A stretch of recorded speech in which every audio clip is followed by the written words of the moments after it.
I've seen a lot of change, been through a lot of pain. Some things are not the same as they were a year ago, but all will be okay. I move on each and every day. The past is. Assalamualaikum warahmatullahi wabarakatuh. Masih bersama saya Sukma Laili. Hari ini saya akan menjelaskan contoh soal rekonsiliasi bank bentuk kontrol. Bagaimana kabar kalian? Semoga dalam keadaan sehat walafiat. Sebelum memulai pelajaran, baiknya kita berdoa dahulu menurut agama dan kepercayaan masing-masing.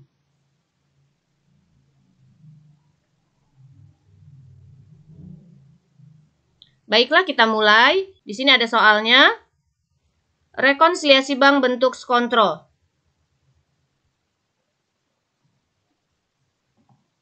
Sebelumnya, saya telah menjelaskan rekonsiliasi bank bentuk stafel. Perbedaan rekonsiliasi bank bentuk kontrol dan bentuk stafel.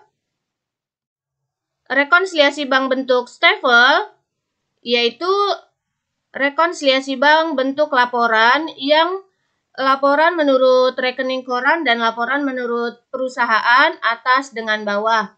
Sebelumnya saya telah menjelaskan di video sebelumnya. Inilah contoh dari rekonsiliasi bank bentuk stafel, yaitu saldo kas menurut rekening koran ada di atas dan saldo menurut catatan perusahaan ada di bawah atau bisa dibalik. Sedangkan hari ini saya akan menjelaskan rekonsiliasi bank bentuk kontrol. Untuk rekonsiliasi bank bentuk kontrol yaitu sebelah menyebelah yang terdiri dari saldo kas menurut rekening koran sebelah kiri dan saldo kas menurut catatan perusahaan sebelah kanan. Atau bisa dibalik. Jadi ini tidak ada aturan baku. Sebelah kiri boleh menurut catatan perusahaan, sebelah kanan boleh menurut catatan bank. Atau dibalik itu boleh. Tetapi ini contoh yang saya buat yaitu saldo kas menurut rekening koran atau menurut bank di sebelah kiri dan yang sebelah kanan saldo menurut catatan perusahaan. Langsung saja kita buat contoh soalnya.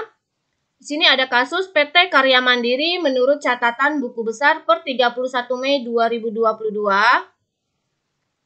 sebesar 65 juta rupiah. Jadi menurut rekening PT Karya Mandiri, catatan buku besarnya sebesar 65 juta rupiah. Maka kita isi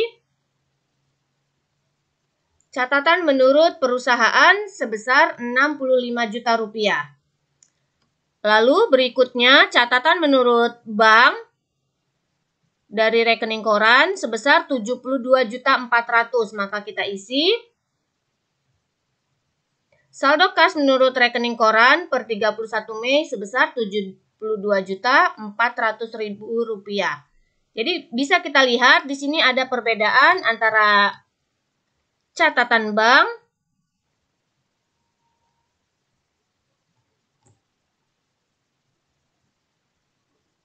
dengan catatan perusahaan. Jadi pihak bank mencatatnya sebesar 72.400.000, sedangkan perusahaan mencatat saldo kasnya pada akhir bulan Mei sebesar 65 juta rupiah. Jadi ada selisih, ada perbedaan antara catatan bank dengan catatan perusahaan.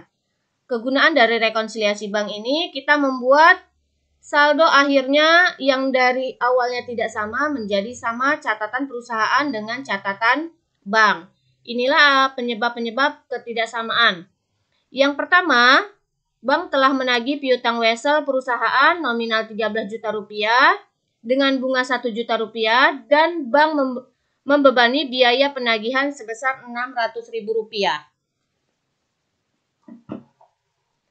Maka dari transaksi ini, pihak bank telah mencatat sebagai penerimaan piutang wesel karena penagihan piutang wesel, tetapi perusahaan belum mencatatnya. Sehingga yang perlu direkonsiliasi bank yaitu catatan perusahaan. Ada penerimaan piutang Wesel sebesar 13 juta rupiah, maka kita catat penerimaan piutang sebesar 13 juta rupiah. Jadi ini ya 13 juta rupiah, yaitu penerimaan piutang Wesel. Dan ada bunganya sebesar 1 juta rupiah.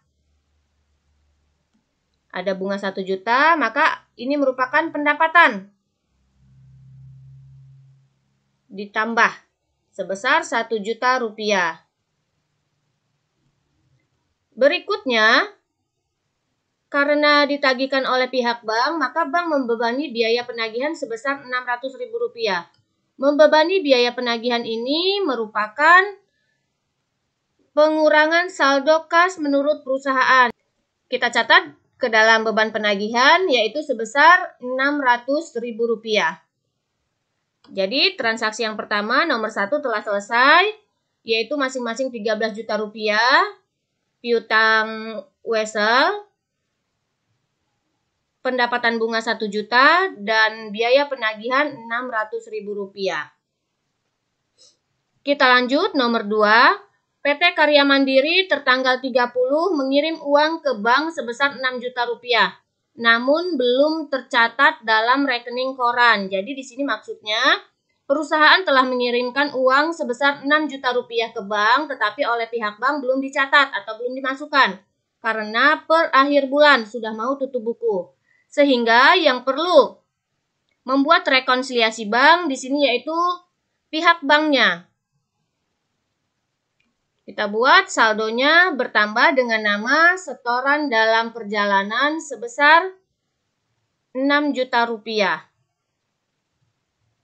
Berikutnya nomor 3, perusahaan menerima pelunasan piutang sebesar 2 juta rupiah belum disetor ke bank. Jadi perusahaan telah menerima piutang sebesar 2 juta rupiah. Tetapi karena belum disetor oleh bank, maka pihak bank belum menambahkan saldonya perusahaan PT Karya Mandiri, sehingga kita buat rekonsiliasi bank di pihak perusahaan, di pihak bank dengan nama kas yang belum disetor sebesar 2 juta rupiah. Jadi ini ya sebesar 2 juta rupiah. Kita lanjut transaksi nomor 4. Perusahaan menerima cek dari debitur sebagai pelunasan utangnya sebesar 8 juta rupiah. Cek tersebut disetor ke bank tetapi ditolak oleh bank karena tidak ada dananya. Jadi di sini perusahaan telah mencatat sebagai penerimaan sebesar 8 juta rupiah, tetapi ternyata setelah dicairkan uang tersebut tidak bisa dicairkan karena kosong. Cek kosong, sehingga yang membuat rekonsiliasi bank yaitu pihak perusahaan harus mengurangi saldo penerimaannya, sehingga kita kurangi di catatan perusahaan dengan nama cek kosong yaitu sebesar 8 juta rupiah. Ini transaksi nomor 4. Berikutnya nomor 5. Cek yang belum diuangkan sebesar 12 juta rupiah. Ini namanya cek beredar. Perusahaan telah mengeluarkan cek untuk pembayaran utangnya sebesar 12 juta rupiah, tetapi si pemegang cek belum mencairkan, sehingga pihak bank belum mengurangi saldo perusahaan. Sehingga rekonsiliasi bank yang kita buat yaitu di pihak bank dengan nama cek yang beredar, yaitu kita kurangi sebesar 12 juta rupiah. Selanjutnya transaksi nomor 6. Perusahaan mengeluarkan cek untuk mengisi kas kecil sebesar 4 juta rupiah. Jadi ada pengeluaran sebesar 4 juta rupiah. Jumlah tersebut dicatat secara keliru yaitu dalam jurnal penerimaan kas. Jadi perusahaan salah mencatat. Seharusnya dicatat sebagai pengeluaran, tetapi ini salah dicatat ke dalam jurnal penerimaan kas. Sehingga yang harus membuat rekonsiliasi bank yaitu pihak perusahaan dengan koreksi pencatatan atau kesalahan pencatatan sebesar 4 juta rupiah. Kita kurangi karena sebagai pengeluaran. Kita buat di perusahaan kesalahan pencatatan sebesar 4 juta rupiah. Ini transaksi nomor 6. Kita lanjut nomor 7. Bank memberi jasa giro Rp1.200.000 dan membebani biaya administrasi bank sebesar Rp400.000. Jadi perusahaan belum mencatatnya. Sehingga rekonsiliasi bank yang dibuat yaitu pihak perusahaan menerima pendapatan jasa giro masukkan ditambah dalam saldo kas perusahaan, kita buat Rp1.200.000. Sedangkan biaya administrasi bank maka mengurangi saldo. Mengurangi saldo maka kita catat dikurangi dengan nama biaya administrasi bank sebesar Rp400.000. Kita lanjut, transaksi berikutnya nomor 8. Cek atas nama PT Hidayah Rp3 juta ternyata dicatat oleh bank sebagai pengurangan saldo PT Karya Mandiri. Jadi perusahaan tidak mengeluarkan cek, tetapi oleh bank salah mencatat cek tersebut untuk pihak PT Karya Mandiri. Sehingga karena ini kesalahan pencatatan bank, maka yang kita buat rekonsiliasi banknya yaitu pihak bank. Pihak bank sebesar Rp3 juta salah mencatat. Sehingga karena oleh bank dicatat sebagai pengeluaran, padahal ini bukan merupakan pengeluaran perusahaan. Sehingga kesalahan pencatatan ini akan menambahkan kembali saldo kas perusahaan di pihak bank sebesar Rp3 juta. Jadi ditambah sebesar Rp3 juta. Transaksi berikutnya nomor 9, ada PT Karya Mandiri mengeluarkan cek sebesar Rp4 juta. Tetapi dicatat oleh pihak bank dalam rekening Indomaret sehingga tidak muncul. Jadi ini ada pengeluaran cek sebesar Rp4 juta tetapi tidak dicatat oleh bank. Sehingga ada kesalahan pencatatan oleh pihak bank, maka kita buat rekonsiliasi bank di catatan menurut rekening koran atau pihak bank. Karena ini merupakan pengeluaran, maka kita kurangi kesalahan pencatatan sebesar Rp4 juta.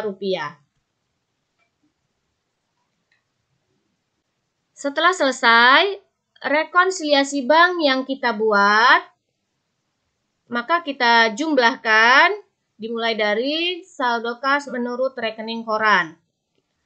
Ditambah, kita tambahkan. Lalu yang dikurangi juga kita tambahkan. Dari sini, saldo kas menurut rekening koran Rp72.400.000 ditambah Rp11 juta, maka lalu dikurangi Rp16 juta, maka hasilnya ini merupakan saldo yang benar menurut rekening bank. Berikutnya, kita menjumlahkan saldo menurut catatan perusahaan. Sama, yang ditambah kita tambahkan, lalu yang dikurangi juga kita tambahkan dahulu. Hasilnya, saldo catatan menurut perusahaan Rp65.200.000 ditambah Rp15.200.000 dan dikurangi Rp13 juta, maka inilah merupakan saldo yang benar menurut perusahaan. Maka kita bisa lihat saldo menurut bank Rp67.400.000 dan saldo menurut perusahaan Rp67.400.000. Ini sudah sama. Jadi inilah rekonsiliasi bank bentuk kontrol. Kesimpulannya, pelajaran kita hari ini, contoh rekonsiliasi bank bentuk stafel, perbedaannya, kalau bentuk stafel, atas dengan bawah, saldo kas menurut rekening koran, dan di bawahnya saldo kas menurut catatan perusahaan. Atau bisa sebaliknya. Jadi ini merupakan rekonsiliasi bank bentuk stafel. Sedangkan rekonsiliasi bank bentuk skontro, yaitu sebelah menyebelah. Sebelah kiri bisa rekening koran, dan yang sebelah kanan bisa menurut catatan perusahaan atau kebalikannya. Setelah selesai rekonsiliasi bank bentuk skontro ini, kita buat jurnal penyesuaian. Yang dibuat jurnal penyesuaian yaitu catatan perusahaan saja. Kita mulai buat penyesuaiannya. Yang pertama, untuk ditambah, di sini ada penerimaan piutang, pendapatan bunga, dan pendapatan jasa giro. Masing-masing 13 juta, 1 juta, dan 1.200.000 kita buat jurnal penyesuaian. Yang ditambah berarti kasnya di debit, dan yang dikurang kasnya di kredit. Kita buat yang ditambah dahulu. Kasnya di debit, ada piutang dagang dan pendapatan bunga.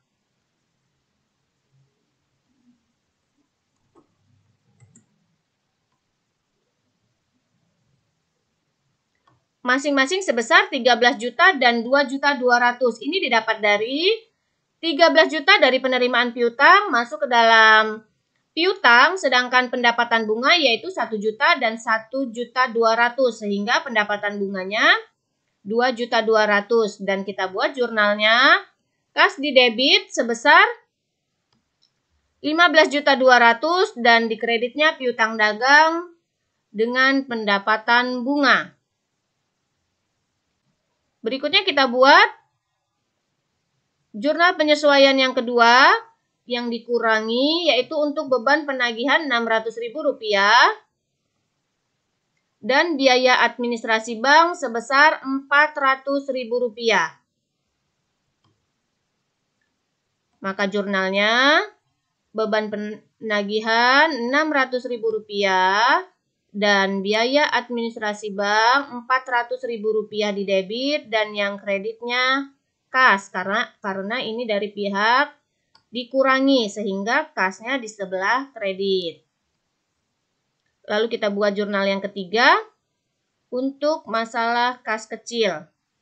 Karena ada kesalahan pencatatan sebesar Rp4 juta. Kesalahan pencatatan Rp4 juta ini yaitu berkaitan dengan pengisian kas kecil.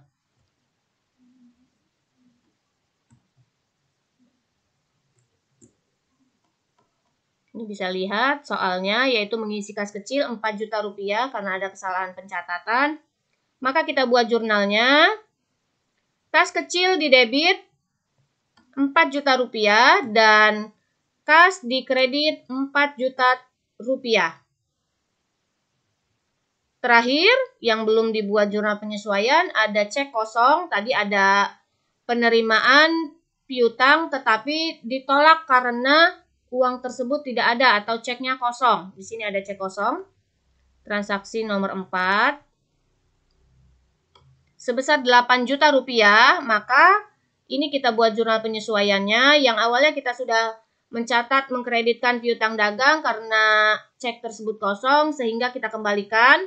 Maka jurnalnya piutang dagang di debit Rp8 juta dan kas di kredit Rp8 juta.